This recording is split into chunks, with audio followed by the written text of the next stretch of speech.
मेरे प्यारे दोस्त, आज जो है ना वॉइस 3 सेकंड में, एक्चुअली वॉइस में ना बच्चे बहुत डरते हैं। वॉइस के क्वेश्चन ऐसे सीजीएल, यूपीएससी, सीपीओ हर एग्जाम में खूब पूछता है और बच्चे पता क्या करते हैं, डरते हैं कि कैसे क्वेश्चन सोल्व करें। आज बस कंटिन्यू मेरे साथ 5 से 10 मिनट रहो और 3 सेकंड के अंदर चुटकी बजाते ही आंसर ना निकले तो मेरा नाम बदल देना।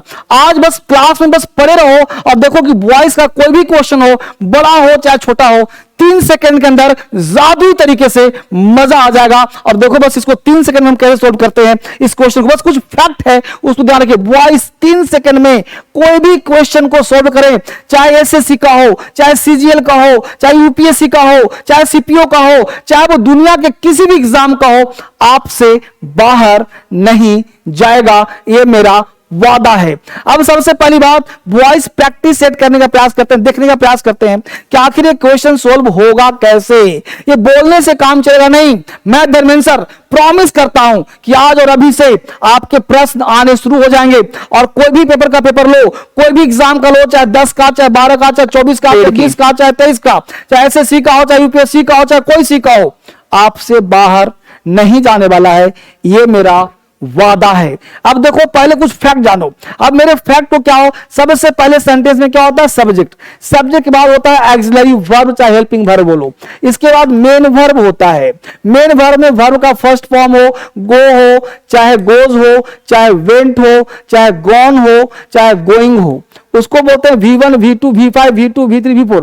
प्लस यहां पे आता है ऑब्जेक्ट। इस तरह के बनावट कहीं मिले तो उसे एक्टिव वॉइस कहते हैं। बस इतना समझो, एक्टिव वॉइस किसी भी टेंस का हो गया मेरे दोस्त, मेरे भाई, एक किसी भी टेंस का। मैंने आपसे कुछ नहीं चाहा, बस क्या चाहता हूं कि आप उनको शेयर करिए जिनको इंग्लिश की जरूरत है, जो इंग्लिश पढ़ना चाहता है उनको शेयर करिए, जो इंग्लिश में बेहतर करना चाहता है उनको शेयर कीजिए, जो एसएससी की तैयारी करना चाहता है उनको शेयर कीजिए, सीपीओ यूपीएससी मीडियम चेंज करना चाहता है उनको शेयर कीजिए। और देखिए कि 3 सेकंड के अंदर मेरा क्वेश्चन बन रहा है कि नहीं बन रहा है, ये सोल्व हो रहा है कि नहीं हो रहा है, बेहतरीन हो रहा है कि नहीं हो रहा है, आपके अंदर चिंगारी आग बन रहा है कि नहीं बन रहा है, आपके अंदर तूफानी हो रहा है कि नहीं हो रहा है। इस तरह तूफान से खेलने के लिए अब क्या होता है कि subject takes the place of object, object takes the place of subject. Any subject क्या बन जाता है भाई, वो बन जाता है object. Any subject, any object बन जाता है सब्जेक्ट। जैसे सर अगर यहां पे आई लिखा है तो यहां पे मी कर देना, अगर यहां पे हिम लिखा है तो यहां ही कर देना। इतना बात अब समझ में आता होगा। यानी subject takes the place of object, object takes the place of subject, subject बन जाता है ऑब्जेक्ट, ऑब्जेक्ट बन जाता है सब्जेक्ट। समझ में आया तो बोलो यस, ना समझ तो बोलो नो। एक बच्चे समझ में आएगा।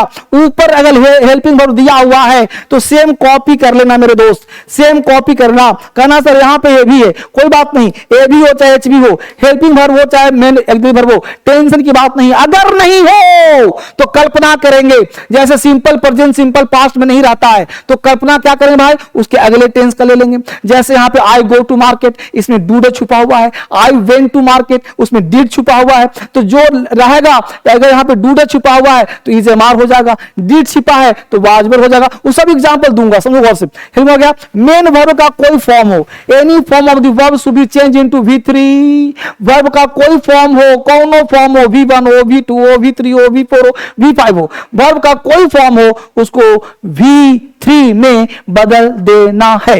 यानी any form of the verb should be change into V3। यानी वर्ब का कोई फॉर्म, इतना याद रखना है बस आपको। After V3 bye is used, V3 के बाद बाय का प्रयोग करेंगे और ये ऑब्जेक्ट है। इसी को बोलते हैं मेरे दोस्त पैसिव वॉइस, इसी को बोलते हैं पैसिव वॉइस, इसी को बोलते हैं पैसिव वॉइस। इतना अगर कंसेप्ट समझ में आ गया तो इंग्लिश आपको पानी बना दूंगा, हलवा बना दूंगा, इंग्लिश में हलवा की तरह खाओगे आप। अब देखो गौर से, सिंपल प्रेजेंट कुछ याद कर लो मेरे साथ, तू दोहरा लो। सिंपल प्रेजेंट, सिंपल प्रेजेंट जो होगा, यानी कि यहां पे अगर डूडज रहेगा या सिंपल प्रेजेंट रहेगा तो यहां इज एमआर लगा देना। क्या लगा देना, इज एमआर। अगर यहां पे सिंपल पास्ट रहेगा तो वाज वेयर लगा देना। अगर इज एमआर V4 रहेगा, इज एमआर V4 तो आप बीइंग लगा देना, बीइंग प्लस V3। एक इतना फैक्ट याद हो गया आपको। अब आपको कुछ चीज और याद करवाता हूं जिससे क्वेश्चन 3 सेकंड कह दिया ना, चौथा सेकंड नहीं लगेगा, ये मैं वादा करता हूं आपसे। पहले पॉइंट को ध्यान रखो, से इसको हटा दिया। अब देखो हमने कहा कि अगर यहां पे सिंपल प्रेजेंट हो, सिंपल प्रेजेंट हो, ये फैक्ट याद करना है, ठीक है। सिंपल प्रेजेंट हो तो यहां पे क्या करना है, इसे मान लो कि डू या डज हो, डू या डज हो तो वहां चेंज करना is am are, do does did हो। तो ये पहला कॉन्सेप्ट याद करो। दूसरा, अगर यहां सिंपल पास्ट हो, सिंपल पास्ट हो, ठीक है, तो इसको याद करना वाज वर, वाज वर। अगर यहां पे तीसरा पॉइंट हो कॉन्टिन्यूअस हो, कॉन्टिन्यूअस कोई भी हो तो उसे करना बीइंग प्लस V3। और अगर कोई भी परफेक्ट हो, यह सब याद रखने वाला चीज है, कोई भी परफेक्ट हो तो बीन बजा देना, बीन बजा देना, बीन प्लस V3। बस इतना पार्ट तुम याद करना कॉन्सेप्ट में। डू डज हो तो is am are, simple past हो तो वाज वेयर, डिड हो तो कॉन्टिन्यूअस हो तो बीइंग प्लस V3, परफेक्ट कोई भी हो तो बीन V3। चाहे प्रेजेंट परफेक्ट हो, चाहे पास्ट परफेक्ट हो, चाहे फ्यूचर परफेक्ट हो, प्रेजेंट कॉन्टिन्यूअस हो, पास्ट कॉन्टिन्यूअस हो, फ्यूचर कॉन्टिन्यूअस हो, बीइंग प्लस V3। यानी जहां भी V4 दिखेगा हमको V3, यानी हर हाल में is am are V3, was were V3, यानी हर हाल में V3 आएगा ही आएगा अगर वो पैसिव वॉइस है तो। यानी पैसिव वॉइस में एक ही वर्ब हमको याद करना है, उस वर्ब का नाम है third form of the verb, third form of the verb, third form of the verb. इतना समझ में आ गया। अब मैं आपको क्वेश्चन पे ले चलता हूं। इतना अगर याद हो गया 2 पॉइंट तो प्रैक्टिस कराता हूं वॉइस का। कितने मिनट में? 3 सेकंड में भाई साहब, 3 सेकंड बस देखना आप मेरे गौर से कि 3 सेकंड में क्या सोल्व करता हूं। देखो गौर से, इंग्लिश को बेहतरीन पढ़ना चाहते हो, सिस्टम से पढ़ना चाहते हो, सिस्टमेटिक पढ़ना चाहते हो, विद्वान बनना चाहते हो, लिखना पढ़ना बोलना सीखना चाहते हो तो 2 ऐप का नाम बता रहा हूं, DSL इंग्लिश ऐप और DSL क्रांतिकारी ऐप। प्ले स्टोर पर मिलेगा, खटाखट डाउनलोड कर लो और इंग्लिश में महारत हासिल कर लो, विद्वान बन जाओगे। इस 2 ऐप के माध्यम से नंबर भी दूंगा। पहले क्वेश्चन देखो लिखा, he asked me to finish the work in time. ये भाई सीपीओ का, सीजीएल का, यूपीएससी में ऐसी प्रश्न पूछ जाते हैं और यह भी किसी न किसी एग्जाम का पूछा हुआ है, एकदम अनजान बन गया। ही है, ही आस्क्ड मी, है ना, to finish the work in time. अब आस्क्ड बोलो, वर्ब का सेकंड फॉर्म है कि नहीं है, जल्दी बोलो। सेकंड फॉर्म है ना, तो हमको ढूंढना क्या है, जल्दी से। कम ऑन, आपसे बात कर रहा हूं। लाइक किया आपने? लाइक करो, कमेंट करो, मुझे बताओ यस सर मैं सीख रहा हूं, यस सर मेरा स्टेप बढ़ रहा है, यस सर जिंदगी में तूफान आ रहा है। तो सबसे पहले कमेंट को बताओ मुझे क्या हो सकता है। सर बच्चों कमेंट में चेक कर रहा हूं, हर बच्चे कमेंट में चेक कर रहा हूं कि कहां पे क्या बढ़ रहा है। तो जल्दी यहां ध्यान दो, ही आस्क्ड भी हो गया, यानी हमको हर हाल में वाज और वर चाहिए ही चाहिए और ही का वाई हिम चाहिए। अमेरिका, ध्यान दीजिए, वाज वेयर यहां पे लगा है, वाज वेयर यहां पे लगा है, वाज यहां लगा है, लेकिन सेकंड में वाज वेयर नहीं लगा हुआ है, यानी सेकंड वाला आंसर नहीं होगा।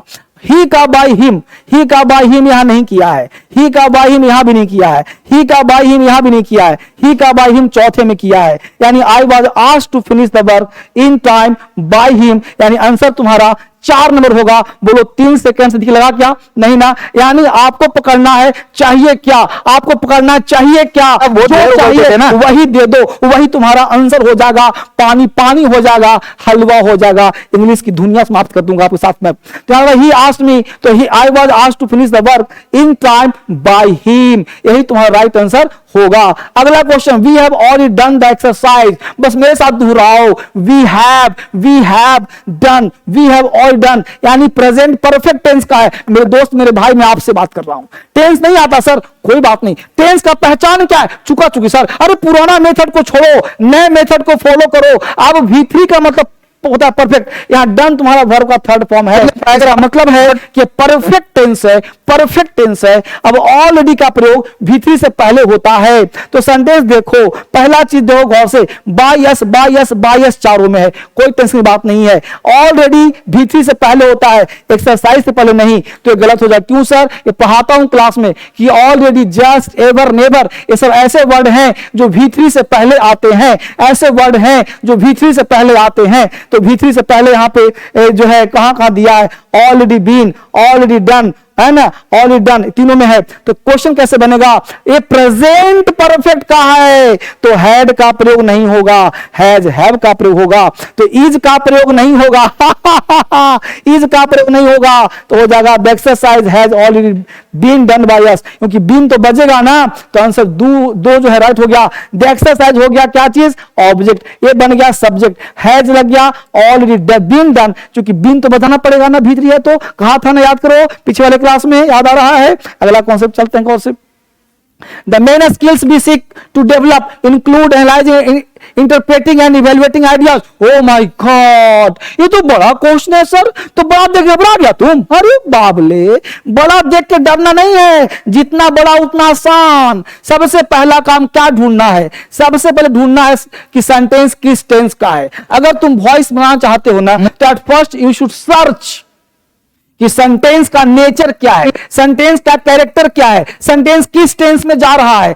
सेंटेंस का फॉर्मेशन क्या है, पहले वो पहचानो। तो देखोगे तो मेन स्किल वी हो गया सब्जेक्ट, सीख हो गया वर्ब का फर्स्ट फॉर्म, यानी सिंपल प्रेजेंट टेंस है। तो सिंपल प्रेजेंट टेंस है तो हमको इज-एम-आर के बाद V3 का प्रयोग चाहिए, इज-एम-आर के बाद V3 का प्रयोग चाहिए। अब चेक करो कि इज-एम-आर कहां लगा है, इज-एम-आर कहीं लगा ही नहीं। ओ माय गॉड, काट दिया मैंने स्किल साउट, यहां भी इज-एम-आर काट दिया मैंने।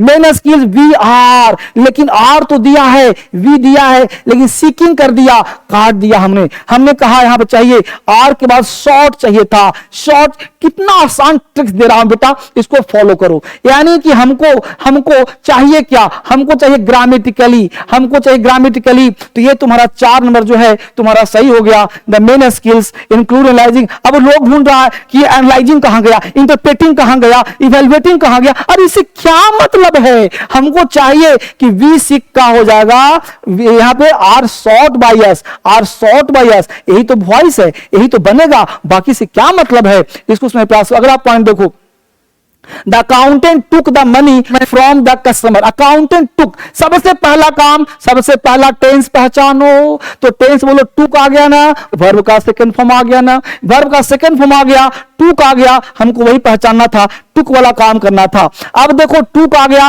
अकाउंटेंट टुक मनी, तो मनी लेगा, तो यहां पे सबसे पहला चीज कि मनी इज नहीं, टुक V2 है, तो इज वाला ऑप्शन कट जाएगा। वाज चाहिए, तो वाज हैड भी लगा है, यह भी कट जाएगा। सबसे पहले भीड़ को कम करो। एग्जामिनर चाहता क्या है, पहले ये जानो। एग्जामिनर चाहता है कि आपके सामने 4 व्यक्ति आपको पीटने के लिए खड़ा है, सबसे पहले कमजोर को पकड़ो, जो कमजोर है ना उसको टेंटुआ पकड़ के दबा दो, और बाकी अपने आप डर जाएगा। तो ये 4 क्वेश्चन में सबसे आसान ऑप्शन को डिलीट करो, उसको एलिमिनेट करो, हटा दो। तो 4 में से हेड नहीं लगेगा, काट दिया, इज नहीं लगेगा, काट दिया। अब बच गया वाज टेकन, तो मनी है ऑब्जेक्ट, तो मनी हो जाएगा ना, मनी वाज टेकन हो जाएगा ना, तो 2 नंबर राइट हो गया, 3 नंबर भी कट गया, सब कट गया। अब बोलो कितना आसान है, the money was taken from the customer by the accountant, ये बनेगा क्योंकि मनी लिया जाएगा। अगर आप देखो, the peon refused him admittance, ये जितना तेज से क्यों पढ़ा रहे हो, इसलिए ना कि तुम 3 सेकंड के वैल्यू को समझ सको, 3 सेकंड के मर्म को समझ सको, इसलिए मैं तेज बोल रहा हूं। टाइम पास नहीं, टाइम वेस्ट नहीं कर रहा आपका। टाइम क्या है, खाते हुए, लंच करते हुए, खेलते हुए, आपकी नजरें मेरे से हटना नहीं चाहिए। कंटिन्यू 3 सेकंड करो। क्या बोला, the peon refused him admittance, he was, अब देखो पियोन रिफ्यूज्ड, वर्ब का सेकंड फॉर्म, चाहिए क्या, वाज वेयर, चाहिए क्या, वाज वेयर, इज लगा है, काट दो इसको, इज कट जाएगा। यहां देखो इज लगा है, यह भी कट जाएगा। बच गया 1 नंबर और 3 नंबर, 1 नंबर और 3 नंबर। अब देखो हिम है तुम्हारा ऑब्जेक्ट, तो क्या हो जाएगा, ही वाज, तो 3 भी कट गया ना, he was refused admittance by the peon. ये मैं कराने प्रयास कर रहा हूं, एक एक क्वेश्चन देखो, सिर्फ 2-3 एग्जांपल नहीं दिया, पूरा देखो तब समझ आएगा। somebody stole my car last week, अब इस क्वेश्चन को तुम बनाओ, फटाफट कमेंट करो जल्दी से, मैं आपको टाइम दे रहा हूं, जल्दी बनाओ इसका आंसर फटाफट, डोंट डिले, फटाफट बनाओ। क्या बोला भाई, somebody stole my car last week। अब देखो somebody stole my car, my car हो गया ऑब्जेक्ट, स्टोल का वर्ब का सेकंड फॉर्म, चाहिए हमको was were, हैज यहां से कटेगा, अब देखो was were, तो my car, somebody last week नहीं होगा, कट गया, तो last week my car was नहीं, सबसे पहले आ जाएगा my car was stolen, last week, that week, तो लास्ट वीक का लास्ट वीक, दैट वीक नहीं होगा, यह भी कट गया। आंसर हो गया 2 नंबर। पकड़ में आ रहा है कि नहीं है, जल्दी बोलो, फटाफट समझ आ रहा है ना। तो क्या कहा हमने, 3 सेकंड में सोल्व करो, दुनिया के कोई भी प्रश्न को सोल्व हो रहा है ना। अगर आप देखो, open the door, oh my God, open the door, थोड़ा सा फैक्ट याद करना पड़ेगा। जहां भी आ जाए V1 प्लस ऑब्जेक्ट, इसे इंपरेटिव सेंटेंस कहते हैं। इसके लिए आता है let plus object plus be plus verb का थर्ड फॉर्म, प्लस वर्ब का third form. Open the door, open the door, let the door be open, let the door be open, let the door be open, let the door, let the door be open. बिना पूछे answer 4 हो गया, बिना पूछे answer 4 हो गया। फटाफट बनाइए इसको तेजी से। अब अगला क्वेश्चन है 8 नंबर, डिडंट ट्रस्ट एनीबॉडी, ये आपको बनाना है। कमेंट करो इसका आंसर क्या होगा।